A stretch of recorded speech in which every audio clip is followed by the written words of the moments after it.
Selamat pagi saudara-saudara tercinta, semua yang sekarang lagi beribadah di rumah. Selamat berjumpa lagi dalam ibadah online.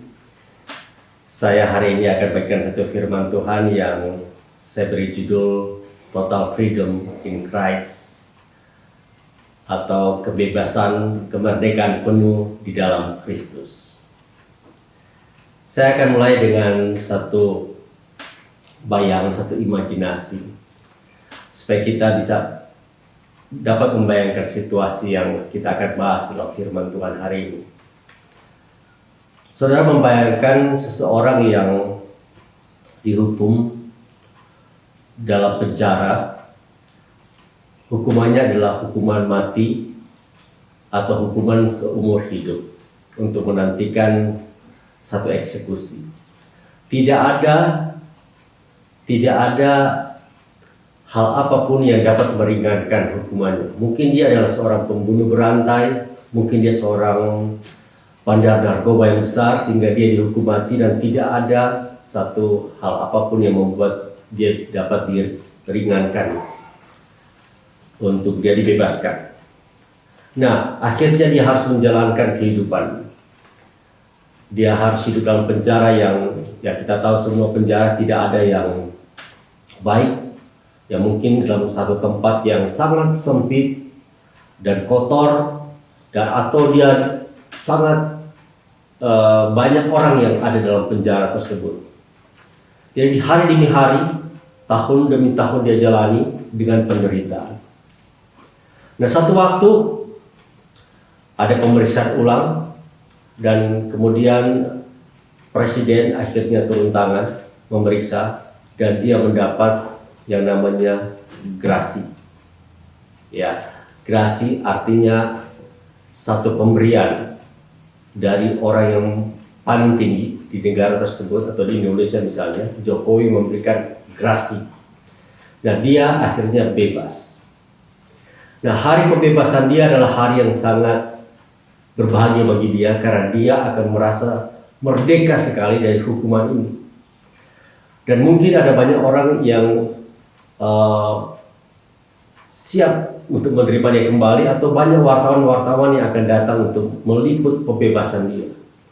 Coba saudara membayangkan hari tersebut dia keluar, kemudian dia melihat udara, dia melihat langit yang berbeda dengan di penjara, suasana kebebasan yang dia nantikan. Waktu dia berjalan, tiba-tiba dia mulai berpikir, waduh, ini dunia di luar mungkin saya tidak sanggup. Saya tidak bisa melakukan seperti yang saya sudah biasa lakukan di penjara. Saya sudah terbiasa dengan di penjara. Apakah lebih baik saya kembali? Ini satu contoh, saudara. Apakah seorang seperti dia berpikir demikian, dia kembali ke penjara dan dia bilang, tidak, saya tidak akan pergi lagi ke tempat di luar, saya mau kembali ke penjara. Tentu saja kita melihat bahwa itu satu hal yang konyol. Sangat konyol untuk seorang yang sudah dibebaskan untuk kembali lagi masuk dalam penjara. Nah, hari ini saya akan berbicara dari firman Tuhan di Galatia pasal yang kelima tentang satu pengajaran yang dari Paulus untuk jemaat yang berada di Galatia, untuk mereka yang sudah dibebaskan, jangan kembali lagi kepada perhambaan. Nah, kita coba lihat di dalam Galatia pasal yang kelima. Galatia pasal yang kelima ayat yang pertama.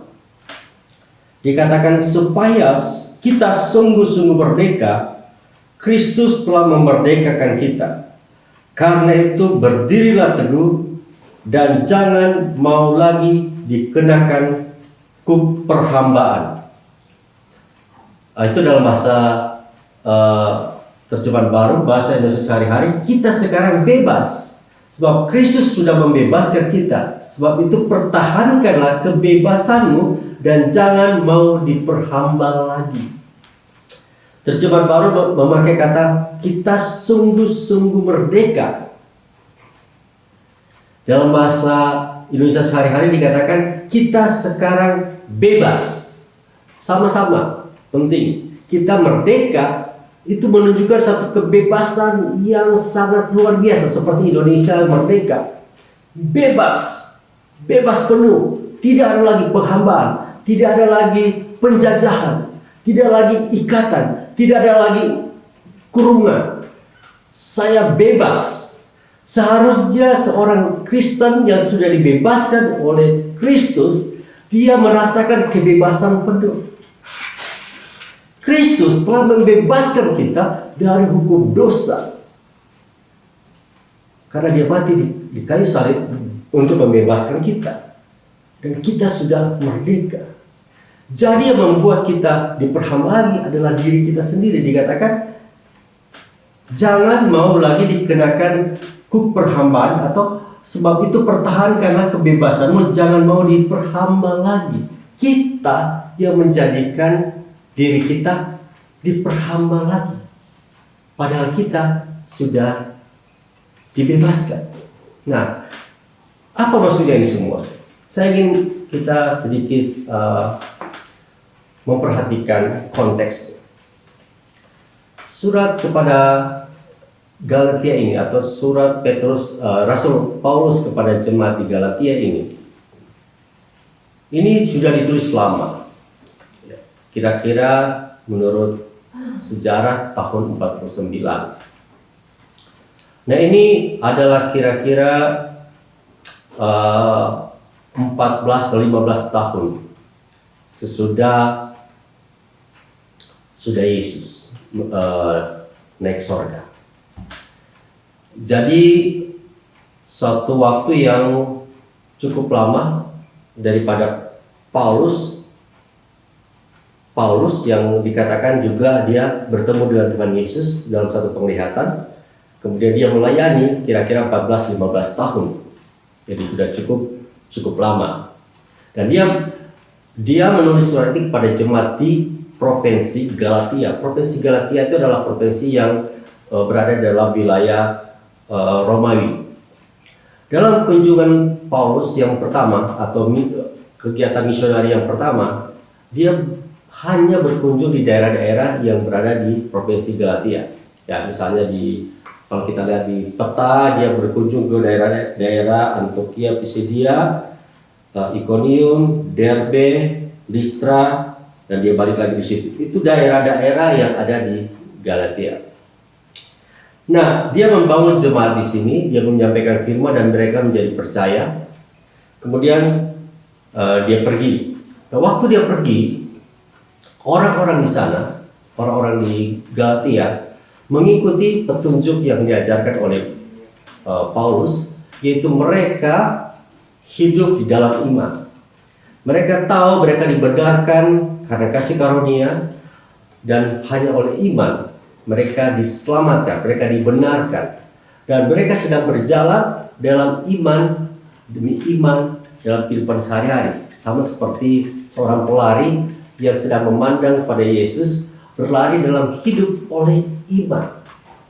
Mereka adalah orang-orang yang sudah percaya, tapi mereka juga adalah keturunan-keturunan, kebanyakan adalah orang-orang bukan Yahudi. Nah, pada saat itu kita tahu bahwa orang-orang Yahudi adalah orang-orang yang disunat dalam aturan Yahudi. Nah, orang-orang yang Yunani ini, mereka ini tidak disunat.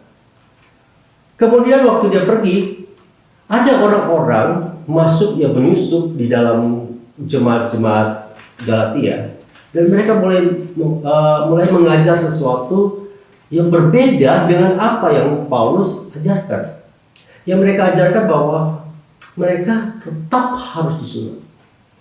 Mereka tetap harus mengikuti aturan-aturan daripada orang-orang Yahudi.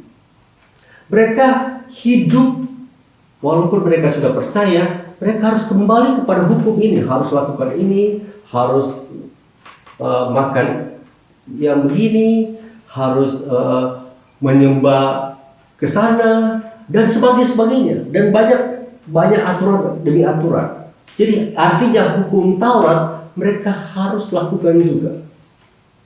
Dan Paulus mendengar itu, Paulus menulis surat kepada jemaat di Galatia.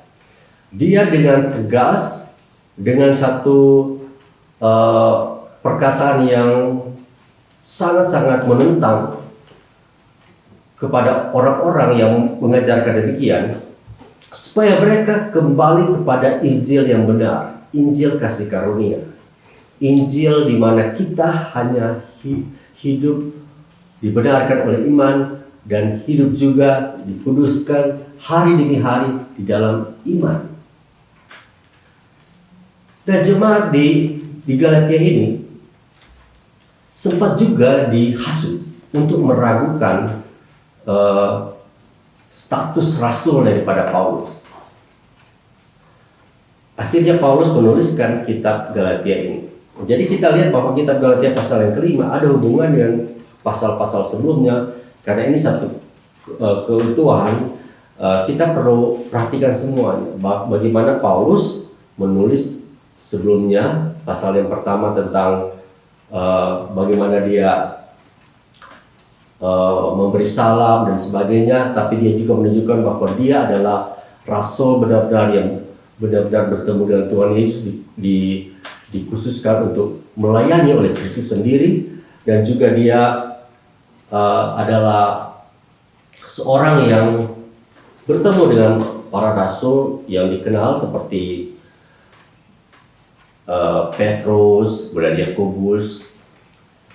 Tapi dia sempat juga menulis di pasal yang kedua bahwa dia menentang orang-orang yang mempraktekkan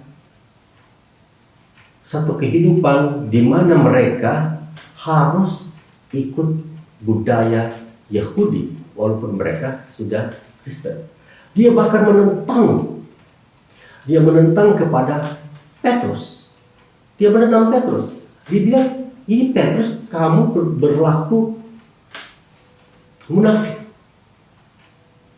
Ada orang datang, orang-orang Yunani datang yang tidak disudat, dia menjauhkan diri, dia menentang saudara. Jadi Paulus ini tidak mau kompromi dengan kebenaran firman Tuhan. Saya suka dengan gaya kehidupan dari Paulus yang mengatakan, contohnya salah satu contoh di pasal yang pertama, dia mengatakan, aku heran, pasal 1 ayat 6, aku heran bahwa kamu begitu lekas berbalik daripada dia yang oleh kasih karunia Kristus telah memanggil kamu dan mengikuti satu Injil lain yang sebenarnya bukan Injil. Hanya ada orang yang mengacaukan kamu dan yang bermaksud untuk memutarbalikkan Injil Kristus. Tapi sekalipun kami atau seorang malaikat dari sorga yang memberitakan kepada kamu satu Injil yang berbeda dengan Injil yang telah kami beritakan kepadamu, terkutuklah dia. Seperti yang telah kami katakan dahulu, sekarang kukatakan sekali lagi, jikalau ada orang yang memberitakan kepadamu suatu Injil yang berbeda dengan apa yang telah kamu terima, terkutuklah dia. 2 kali ayat yang sama mengatakan kalau ada orang, siapapun dia, termasuk saya, mau dia rasul, mau dia pengajar, mau dia orang yang berpengaruh, kalau dia mengajarkan Injil yang berbeda, Injil yang lain yang tidak menurut Kristus, terkutuk dia. Bahkan Paulus mengatakan, jadi bagaimana sekarang? Adakah ku cari kesukaan manusia atau kesukaan Allah? Adakah ku coba berkenan pada manusia? Sekiranya aku masih mau mencoba berkenan kepada manusia, maka aku bukanlah hamba Kristus. Saudara, setiap orang Kristen, saya, saudara-saudara sekalian, hidup untuk menyenangkan Tuhan. Hidup untuk taat pada Tuhan, bukan menyenangkan manusia. Kita mau ikut kebenaran firman Tuhan. Kalau ada orang-orang yang mengajarkan yang lain, kita tidak perlu ikuti. Siapapun. Jadi Paulus dengan tegas mengatakan dia tidak mau menyenangkan manusia. Tidak mau mencoba hal apapun untuk membagikan satu firman Tuhan yang man please, ya, yang menyenangkan, enak didengar. Nah, jadi kita kembali ke pasal yang kelima. Jadi hari ini saya juga mau membagikan satu firman yang saya rasa adalah sesuatu yang sangat baik untuk kita kembali kepada basicnya, pada dasar. Bahwa hidup kita adalah hidup hanya oleh iman dan terus oleh iman. Jangan kembali lagi kepada hukum-hukum Taurat. Kita sudah bebas. Bebas dalam apa? Bebas dalam segala hal. Bebas di dalam dosa dan bebas di dalam kehidupan hukum Taurat, tuntutan hukum Taurat. Nah, ini sebenarnya yang terjadi di dalam prakteknya. Seringkali kita sudah percaya pada Kristus, kemudian kita mulai merasa bahwa kita harus hidup sesuai dengan tuntutan Kristus. Tapi yang kita lihat adalah satu ketaatan kepada hukum. Kekristenan itu bukan hukum dan peraturan. Kekristenan itu adalah hubungan kita dengan Tuhan. Kita dekat dengan Tuhan, kita merasakan kasih Tuhan, dan kita mau membalas kasih Dia, kita taat kepada Dia. Jangan mencoba menyenangkan Tuhan dengan peraturan-peraturan.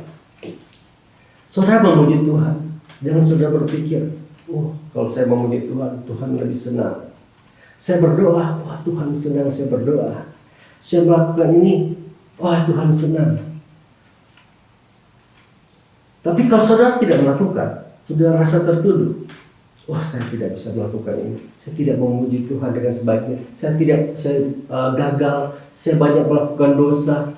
Saudara merasa itu satu hal yang membebani saudara. Saudara akhirnya rasa bersalah. Dan waktu saudara mau kembali, saudara melihat begini. Oh Tuhan, saya sudah bersalah. Saya pasang lagi peraturan. Saya mulai hari ini saya bertekad. Saya mau lakukan ini, saya mau lakukan ini, saya mau melakukan ini. Saya tidak mau mengikuti ini, saya tidak mau mengikuti yang sana. Saya mencoba, berusaha dengan tekad yang kuat untuk saya hidup sesuai dengan peraturan Tuhan. Dan saudara gagal lagi. Saudara rasa bersalah lagi. Dan akhirnya saudara terputar-putar dalam satu kehidupan rasa bersalah, rasa gagal, rasa tidak mencapai tujuan. Hal yang sama juga. Saudara menuntut orang lain. Oh kamu harus begini, kamu harus lakukan begini. Kan firman Tuhan katakan begini, A, B, dan C. Saudara, kita menjadi hukum Taurat bagi orang lain. Di dalam rumah, kita sekarang dalam work from home, kita semua dalam suasana di rumah. Jangan sampai kita menjadi hukum Taurat bagi orang lain. Karena kita sering ketemu, kita akan ketemukan kesalahan orang lain. Kamu nggak boleh begini, kamu harusnya begini, sapu sini, bersihkan ini, lakukan ini, berdoa, dan sebagainya. Sama seperti kita hidup dengan hukum Taurat. Saudara akan stres, saudara akan tertekan. Jangan jadi seperti ini. Seorang suami menikah dengan hukum Taurat, akan stres dia, karena dia tahu kesalahan kita. Sedikit demi sedikit dia akan, kamu salah, kamu salah, kamu salah. Kita bukan hidup karena itu. Kita sudah bebas, kita sudah merdeka. Jangan kembali lagi kepada hukum Taurat. Ini yang saya mau sampaikan. Kita kembali bukan pada hukum Taurat. Kalau kita bertobat, kita kembali kepada Tuhan. Kita kembali kepada kasih karunia. Kita kembali kepada kehidupan di dalam iman. Bukan kita kembali kepada hukum Taurat.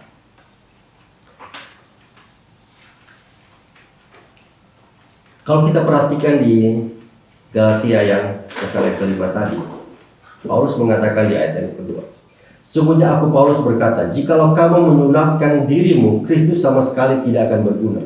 Sekali lagi aku katakan kepada setiap orang yang menyunatkan dirinya, bahwa ia wajib melakukan seluruh hukum Taurat. Sunat adalah satu bagian dari hukum Taurat. Ya. Kalau kita hidup di dalam sunat, kita wajib, dikatakan Paulus, mengikuti semua ini. Ya, kita harus membawa korban. bawa domba, bawa apa lagi, persembahan dan sebagainya. Pakai baju ini, beribadah 7 kali dalam seminggu, dalam sehari, lebih daripada sepupu kita, karena orang Yahudi lakukan demikian. Saudara, kita akan stres.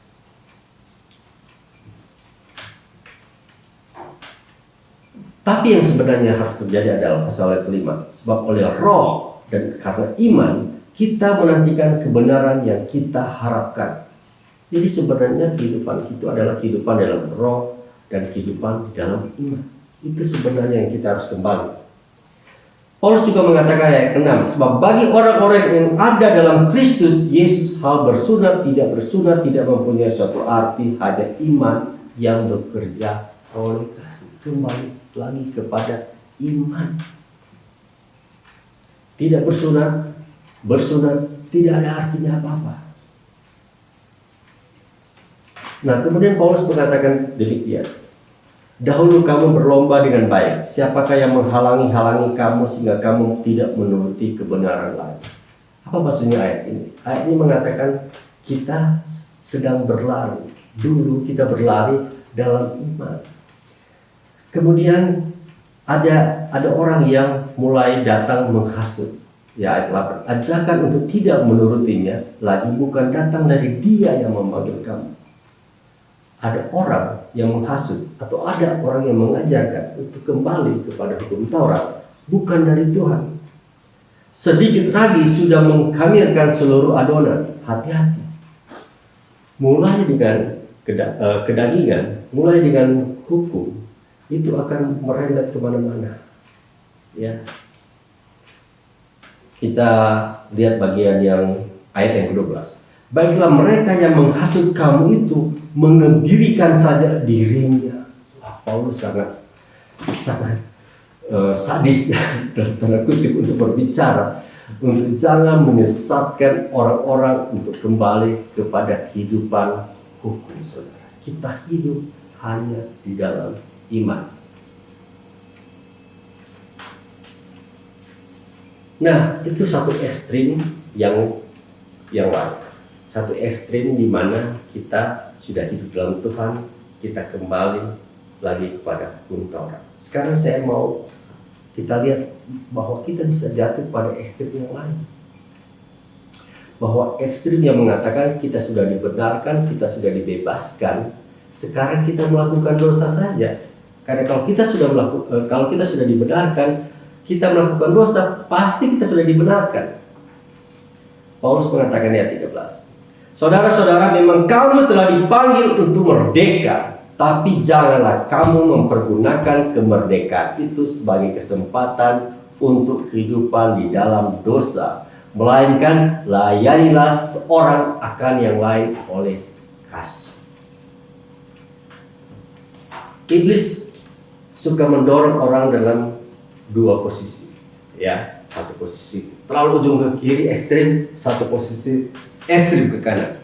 Dan dia mendorong banyak orang yang sudah percaya kepada Tuhan untuk punya kasih karunia yang salah. Mereka berpikir hidup saja dalam dosa, kan ada kasih karunia. Kalau banyak melakukan dosa, banyak kasih karunia. Kita dipanggil untuk hidup mengikuti Tuhan terus-menerus, diperbarui dari hari ke hari, dikuduskan dalam hari ke hari. Semakin kita mengenal Tuhan, semakin kita mengasihi Tuhan, kita seharusnya hidupnya lebih baik, lebih kudus, lebih suci, lebih taat ke firman Tuhan, dan yang terutama lebih mengasihi orang lain. Ayat 14, sebab seluruh hukum Taurat tercakup dalam satu firman ini, yaitu kasihilah sesama manusia seperti dirimu sendiri. Tapi jikalau kamu saling menggigit dan saling menelan, awaslah supaya jangan kamu saling membinasakan. Kita hidup di dalam kasih. Kita sudah menuruti hukum Taurat. Ya, jadi ini satu ajaran daripada Kristus. Hiduplah di dalam kasih. Hiduplah di dalam memperhatikan orang lain. Jangan saling menggigit dan jangan saling menelan. Itu bukan hukum, tapi itu satu ekspresi kasih kita kepada Tuhan, mengakibatkan kita mengasihi orang lain. Karena Tuhan sudah mengasihi kita, kita juga harus mengasihi orang lain. Itu bukan hukum, tapi itu adalah satu buah-buah kebenaran dari orang yang hidup di dalam Tuhan. Nah, saya akan sekarang fokus kepada satu bagian yang sangat-sangat penting. Banyakkan orang-orang Kristen salah untuk memakai ayat ini, ya. Mereka melihat di dalam Galatia 5, ya, ayat yang 19, bahwa ada perbuatan yang tidak baik disebut perbuatan daging, yaitu percabulan, pencemaran hawa nafsu, penyembahan berhala, sihir, perseteruan, perselisihan, iri hati, amarah, kepentingan diri sendiri, percederaan, roh pemecah, kedengkian, kemabukan, pesta pora dan sebagainya. Terhadap semuanya itu kuperingatkan kamu seperti yang telah kubuat dahulu, bahwa barang siapa melakukan hal yang demikian, ia tidak akan mendapat bagian dalam kerajaan Allah. Jadi orang mulai berpikir, oh, saya harus melakukan, harus menjauhi hal-hal ini supaya saya masuk dalam kerajaan Allah. Saya tidak boleh berpesta, saya tidak boleh mabuk, saya tidak boleh marah, saya tidak boleh mementingkan diri sendiri. Saya akan melakukan itu supaya saya dibenarkan. Apa yang sebenarnya saya lakukan? Dibaca ayat 22. Buah roh adalah kasih, sukacita, damai sejahtera, kesabaran, kemurahan, kebaikan, kesetiaan, kelemah lembutan, kepuasan diri. Wah, saya harus melakukan hal ini. Saya harus berdamai, hidup dalam kasih, sukacita. Wah, ini saya tulis. Jadi, saudara, kita kembali lagi pada hukum Taurat kalau kita melakukan demikian. Tuhan tidak mengatakan kita melakukan ini. Buah roh adalah kasih. Sesudah kita hidup di dalam roh dan akibatnya kita tidak menuruti keinginan daging, kita akan berbuah. Jadi yang paling penting adalah hidup di dalam roh. Makanya dikatakan, ya, saya lewati tadi, maksudku ialah, jadi satu fokus. Maksudku ialah hiduplah oleh roh, maka kamu tidak akan menuruti keinginan daging. Sebab keinginan daging berlawanan dengan keinginan roh, dan keinginan roh berlawanan dengan keinginan daging. Karena dua-duanya bertentangan, sehingga kamu setiap kali tidak melakukan yang kamu kehendaki. Akan tetapi, jikalau kamu memberi dirimu dipimpin oleh roh, maka kamu tidak hidup di bawah hukum Taurat. Bagaimana supaya saudara tidak lagi tertarik dalam untuk melakukan hukum Taurat? Saudara hidup, saudara dipimpin di dalam roh. Hidup dalam roh dalam bahasa Inggris dikatakan walk in spirit.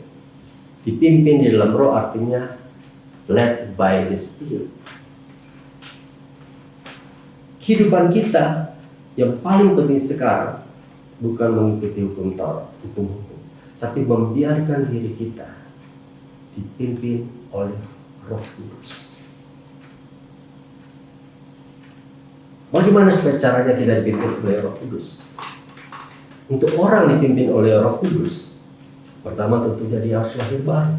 Saudara masih ingat Yakobus di Nikodemus di Yohanes pasal yang ketiga datang kepada Yesus pada malam hari. Dia seorang Farisi, dia seorang ahli Taurat, dia tahu kebenaran firman Tuhan, dia banyak sekali mengerti tentang kitab-kitab hukum Taurat, kitab Musa dan sebagainya. Dia datang kepada Yesus, kemudian dia mengatakan, Rabi, Yohanes 3 ayat 2, kami tahu bahwa engkau datang sebagai guru yang diutus Allah. Sebab tidak ada seorang pun yang dapat mengadakan tanda-tanda yang engkau adakan jika Allah tidak menyertai. Dan Yesus menjawab padanya, aku berkata kepadamu, sesungguhnya jika seorang tidak dilahirkan kembali, ia tidak dapat melihat kerajaan Allah. Seorang harus lahir kembali, ya, dilahirkan di dalam roh, baru dia bisa hidup di dalam roh. Setelah dia lahir baru, Roh Kudusnya ada dalam kehidupannya dia, dan kemudian dia perlu dipimpin hari demi hari di dalam roh. Tuhan Yesus sendiri dipimpin dalam roh. Bahkan sesudah ada suara dari sorga mengatakan, inilah anakku yang kekasih, padanya aku berkenan, waktu dia dibaptis air.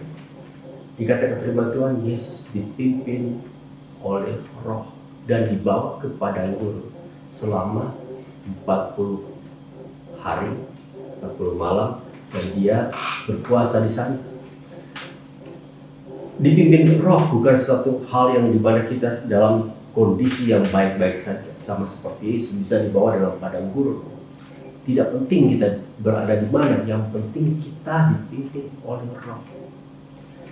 Tidak penting kita sekarang beribadah di rumah, tidak penting kita sekarang dalam suasana seperti ini.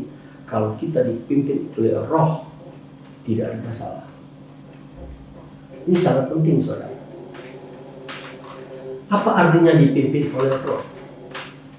Dituntun oleh roh, sama seperti seorang anak kecil dituntun oleh orang tuanya, dibawa ke mall misalnya, dia harus dipegang, ya, dibawa, dijaga supaya dia tidak tersesat atau dia tidak diculik dan sebagainya.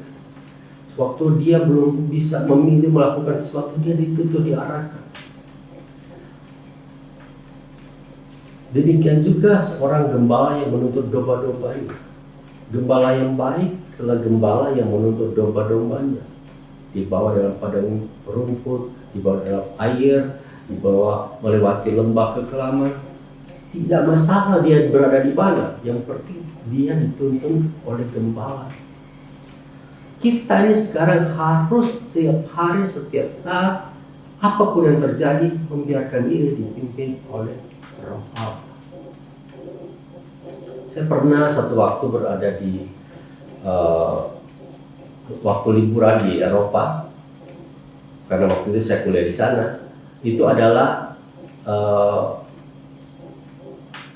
rekreasi selama 2 minggu di pegunungan Alpen, dan kita diberikan fasilitas untuk belajar main ski di pegunungan Alpen selama 12 hari, dan itu bukan cuma sekedar bermain, tapi satu kursus resmi dari tingkat yang paling dasar ke tingkat yang paling susah. Kalau kita dapat mengikuti semua tingkatan, ya tidak semua orang bisa mengikutinya, tapi kalau kita serius, kita bisa mengikuti dalam satu tingkatan ke tingkatan yang lain.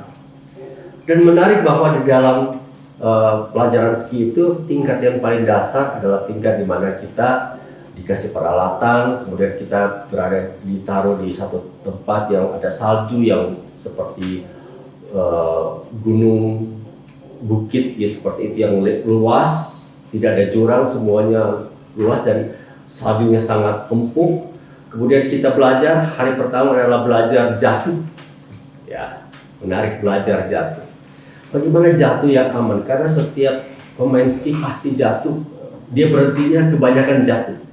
Tapi kita harus belajar bagaimana jatuh yang aman. Jadi jatuh, tangannya harus seperti apa, kakinya harus seperti apa, supaya tidak fatal. Jadi mereka akan membiarkan kita maju pada level berikut kalau kita sudah belajar jatuh dengan aman. Ya, kita mulai main ski tingkat dasar seperti ini. Setelah kita lolos, kita akan dalam 1-2 hari kemudian kita lolos, kita akan pindah ke tempat yang lain. Tempat yang lain yang sudah lebih berbahaya, lebih sulit, ya, saljunya sudah lebih es, sudah lebih keras. Kemudian kita mulai main sliding, mulai bergeser seperti itu. Tapi selalu ada pelatihnya yang menuntun kita, mengajar. Oke, belok ke kiri, kakinya seperti ini, jongkok, matanya lihat ke saya, ikuti persis kaki saya. Jadi akhirnya kita hanya mengikuti apa saja yang dia lakukan. Setelah kita terampil seperti yang diajarkan, ya, hari berikutnya ini selama 12 hari kita berpindah-pindah. Kita kepindah ke level yang lain. Ya, biasanya ada warnanya, hijau, warna kuning, warna merah dan sebagainya. Nah, waktu Kali yang berikut adalah tingkat yang ketiga, tingkat yang kita dibawa ke tempat yang lebih tinggi, lebih susah, mulai ada jurang-jurang, dan kita harus naik seperti helipad gitu ya, naik ke atas, ditarik ke atas, kemudian kita turun ke bawah. Nah, sama, ini seorang pengajar yang di dalam tim ini ada seorang pemandu, penuntun yang mengajarkan kita belok kiri, belok kanan, tapi sekarang kita sudah nggak ikuti lagi kata-katanya, kita ikuti jejak aja, karena itu akan seperti jalan yang kecilan, kita ikuti. Dan saya mencoba sedemikian rupa untuk mengikuti kakinya dan sebagainya. Nah, akhirnya masuk ke level yang lebih berbahaya, ke tempat gunung-gunung yang paling tinggi. Dan waktu sana di sini adalah hidup dan mati. Karena ke bawah itu, wah, kalau kita tergeser sedikit masuk ke jurang. Dan kadang-kadang ada jumping dan lompat. Suka jatuh, tapi kita bangun kembali, kita sudah mahir jatuh. Tapi yang paling penting selalu ikuti sekali lagi tuntunan daripada pelatihnya. Nah, kalau kita sudah berhasil seperti itu, sudah lolos dalam tingkat berikutnya, maka pelatih itu bilang, silakan kamu boleh jalan sendiri. Nah, kita jalan sendiri, bahkan kita bisa mengajar orang lain yang mungkin masih belajar. Jadi ada level-level di mana kita dituntun dari tempat yang sulit, ya, yang lebih mudah, lebih sulit ke tempat yang tersulit sekali. Hidup ini demikian juga, saudara. Ya, hari demi hari kita mungkin memasuki masa-masa di mana kita social distance, kita belajar di rumah, kita berbisnis di rumah. Dan satu waktu mungkin kita akan harus berdamai dengan keadaan, ya, new normal. Tidak usah takut, saudara. Yang penting kita selalu dalam tuntutan Roh, ikuti perintah Roh. Nah, di dalam mengikuti perintah Roh ini, kita akan mengikuti hukum Taurat dengan sendirinya. Banyak orang bergumul dengan kedagingan. Kenapa saya jatuh lagi dalam perbuatan yang tidak baik ini? Keterikatan ini, keterikatan itu. Jadi kemudian dia bilang, waduh, saya mau bertekad lagi, saya mau berpuasa ini, saya mau melakukan ini, 1 bulan saya tidak akan melakukan ini. Saudara tidak sanggup, karena Roh yang menyangguhkan saudara. Hiduplah di dalam Roh dan hidupnya di dalam iman. Berulang kali dalam kehidupan saya bergumul di dalam karakter dengan satu penyesalan dengan melakukan hal yang emosi dan sebagainya. Dan saat ini saya baca firman Tuhan ini dan saya mulai berpikir, pendekatan saya selama ini salah karena saya selalu melakukan hukum Taurat. Sekarang saya melihat, Tuhan biarkan saya dituntun oleh Roh, membiarkan dituntun oleh Roh, dan kemudian saya menenangkan diri. Itu luar biasa, saudara. Demikian juga dalam pelayanan kita, saudara. Pelayanan kita boleh belajar, kita boleh melakukan banyak hal, kita boleh study dia yang terbaik. Tapi yang paling penting, coba dengar apa yang Roh Kudus katakan. Apa yang firman Tuhan katakan. Jadi saya inginkan supaya kita mulai melangkah dalam kehidupan yang taat kepada Roh dan mulai beriman. Cara yang berikutnya, langkah berikutnya untuk dipimpin ke Roh adalah selalu punya hati yang lemah lembut. Musa dikenal sebagai orang yang paling lemah lembut di muka bumi ini, dikatakan firman Tuhan. Kenapa dikatakan demikian? Karena dia mau mendengar, dia mau berkomunikasi dengan Tuhan terus. Tuhan masih memakai dia. Waktu dia berumur 80 tahun. Tuhan menyuruh dia, walaupun dia ada pertentangan, sebenarnya dia merasa dia tidak mampu lagi. Tapi Tuhan mengatakan, aku yang menciptakan dia. Kamu tidak bisa bicara, aku yang bisa menuntut kamu. Dan sebagainya, dan sebagainya. Dia selalu berkomunikasi dengan Tuhan. Kita harus selalu berkomunikasi dengan Tuhan untuk mengatakan, Tuhan, apa yang harus saya lakukan? kita mungkin roh yang lemah lembut dan kemudian kita taat apa yang dikatakan roh. Dan yang penting juga kita harus selalu memposisikan diri kita untuk mendengar. Dulu kita punya, saya ingat waktu saya kecil, masalah terbesar adalah di dalam rumah adalah kita selalu memposisikan antena. Wah, antenanya kurang bagus. Kemudian kita naik ke atas antena supaya channelnya kelihatan bagus. Sekarang sudah ada TV kabel, ya kita tidak pakai kotak-atik lagi antena. Tapi sekarang banyak wifi, ya, dan HP, handphone yang kita harus posisikan supaya kita punya sinyal yang kuat untuk menerima atau bahkan mengirim. Dan demikian juga selalu punya telinga yang mendengar, punya hati yang mau taat, memposisikan diri. Apa sebenarnya yang roh mau katakan? Makanya di dalam kitab Wahyu dikatakan, barang siapa punya telinga, hendaklah dia mendengar apa yang dikatakan roh bagi jemaat. Apakah kita mau mendengarkan hari ini, besok, dan seterusnya, setiap pergumulan, setiap langkah kehidupan kita? Tuhan, saya mau dengar apa yang roh katakan. Dan sewaktu kita mendengar, kita taat. Iman itu adalah percaya akan janji Tuhan. Iman itu percaya akan firman Tuhan. Apa yang Tuhan katakan, apa yang Roh Kudus katakan. Makanya Paulus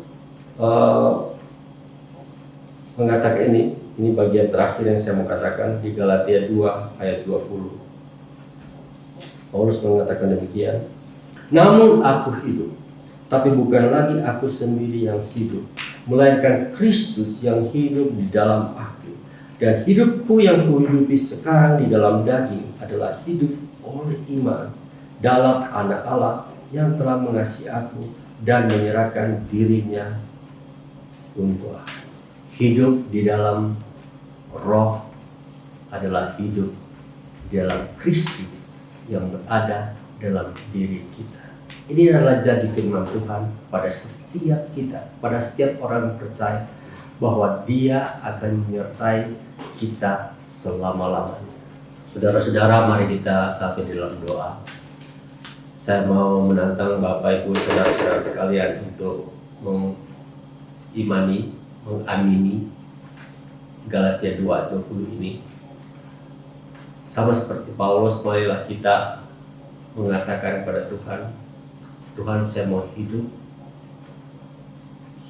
di dalam iman. Aku hidup hanya oleh ketaatan pada Kristus. Hidup di dalam aku oleh Roh Kudus yang hidup dalam aku, yang sangat mengasihi aku dan telah menyerahkan hidupnya untuk aku.